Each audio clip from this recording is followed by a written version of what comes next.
waxaan ka wada hadalnay wax badan Soomaaliya xaaladii meesha maanta ku jirta ha noqoto la dagaalka shabaabka ha noqoto siyaasadda iyo marxaladda waddanka uu ku jiro iyo sidii guud ahaan hore loogu socon lahaa ha noqoto arrinta humanitarianka iyo hay-adahan internationalka waxa ay Soomaaliya ka qabanayaan guud ahaan qodobadaas oo dhan baa ka mid ahaa waxyaalaha aan ka wada hadlaynay safiiradda infaacti iyadoo aqoon u leh Soomaaliya kana soo shaqeynaysay 92 xilligii xaaladda adag Soomaaliya ay ku jirtay aad baan ugu faraxsanahay soo dhaweynteedana aad baan ugu qanacsanahay waxa kaloo ka mid ah oo safiiradda magaalada arrimaha Jubaland oo sheegnay xaaladda maanta uu gobolka ku jiro iyo caqabadihii muddadii la soo dhaafay dhibaatooyinkii gobolkan gaarka u ahaa ee jiray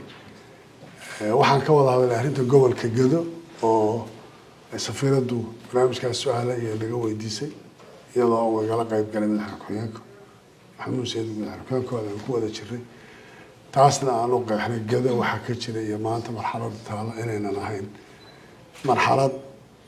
shacab reer Gedo iyo maamulka wax ka dhaxaysa ay tahay siyaasad rejiimkii hore uu ka tagay ilaa hadda isbedel la'aan aanan filaya in arrintaasi uu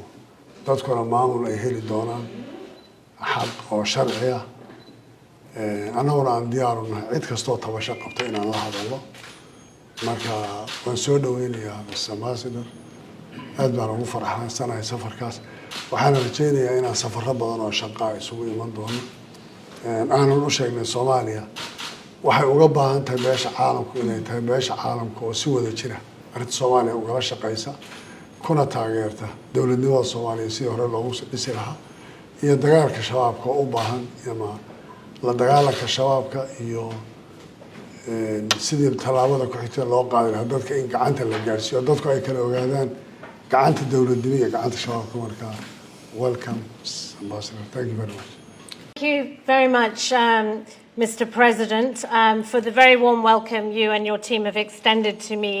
here in Kismayo, Jubaland. It is such a pleasure to be back in Kismayo. I was here in the original UN mission during the mid-1990s, where I had a very nice visit visiting the port and so on. So it is really wonderful to be back. I am coming to the end of my first 2 weeks in my role as UN Special Representative of the Secretary General for Somalia. And this is my final of my federal member states visits as part of this tour. I will be traveling to New York shortly to do my first Security Council statement on the 22nd of June. So it is incredibly helpful to hear directly from the presidents of the federal member states to understand their priorities and what they want from the UN. So I was very clear the UN is here to support the President's objectives. And with that in mind, we talked firstly about security, the progress that's been made reclaiming areas, and the really important follow-on around stabilization. And I committed to ensure the UN is fully behind those objectives to secure the area permanently and to come in with basic services to help people to rebuild their lives, rebuild trust with communities, crucial in the fight against Al-Shabaab. We talked about the next phase, Operation Black Lion, which will be done with some of the frontline member states, and the importance of that planning jointly with the federal government, with the relevant frontline state, and of course the local security forces, as well as the civilian component, as I mentioned. Secondly, we talked about humanitarian situation remains very challenging here. There are particular issues around some of access to parts of this state. But nevertheless, the UN is committed to try and bring life-saving support, whilst we also look at longer-term solutions around climate change and so on.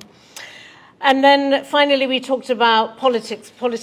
both here locally and at the federal level. And I heard from the President his strategy for engaging ghetto states, the ghetto region, to try and ensure they remain part of the state, and they're all working together in support of the people of Jubaland. And then the President explained to me the role he's been playing in the National Consultative Council and the importance of those deliberations, reaching out to the people in an inclusive consultative process, including hopefully Puntland, so that the country can complete its very important journey on state building, peace building,